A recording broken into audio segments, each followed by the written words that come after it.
धारावी आशियातली सर्वात मोठी झोपडपट्टी. झोपडपट्टी केवळ ही धारावीची ओळख आहे? अजिबात नाही. धारावी आहे मुंबईला आर्थिक पाठबळ देणारं उद्योगांचं केंद्र.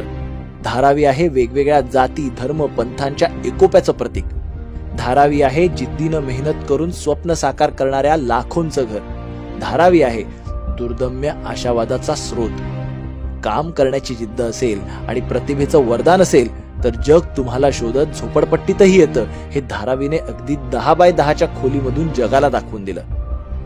13,000पेक्षा जास्त उद्योगांनी लाखो हातांना काम तर दिलंच, पण इथल्या वस्तूंनी जगातल्या अनेक बाजारपेठा सजवल्या.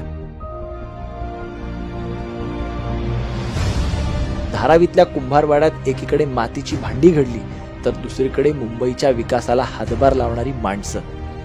धारावीनं मुंबईला कोट्यावधींची उलाढाल करून दिली. इथल्या गल्ल्यांमधून अनेक गली बॉय जन्माला आले, जे पुढे स्लमडॉग मिलेनियर झाले. कोरोना काळात जगानं खूप काही गमावलं, पण धारावीनं नाव कमावलं. कारण धारावीचा पॅटर्नच वेगळा आहे. जागेपेक्षा धारावीकरांचं मन मोठं, आणि म्हणूनच भाषा संस्कृती धर्म या प्रत्येकाच्या सीमा तोडून धारावीनं सगळ्यांना सामावून घेतलं. ते उगाच नाही.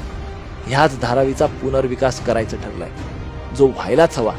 पण पुनर्विकास हवाय तो त्यांचा अधिकार, त्यांची ओळख आणि त्यांचा आत्मसन्मान जपणारा, धारावीकरांना त्यांचा हक्क मिळवून देणारा, मुंबईचं भविष्य घडवणारा. पण ते जर का होणार नसेल आणि धारावीकरांच्या हक्काच्या जागेवर कुणाचा हावरट डोळा असेल तर स्वस्थ बसून चालणार नाही. धारावीकरांच्या हक्कासाठी आणि धारावी हा मुंबईचा अविभाज्य भाग असल्यानेच मुंबईच्याही रक्षणासाठी प्रत्येक मुंबईकराने जाब विचारायलाच हवा. 16 डिसेंबरला आम्ही निघालोय जाब विचारायला. तुम्ही येताय ना? धारावी बळकावू पाहणाऱ्या अदानींवर धडक मोर्चा.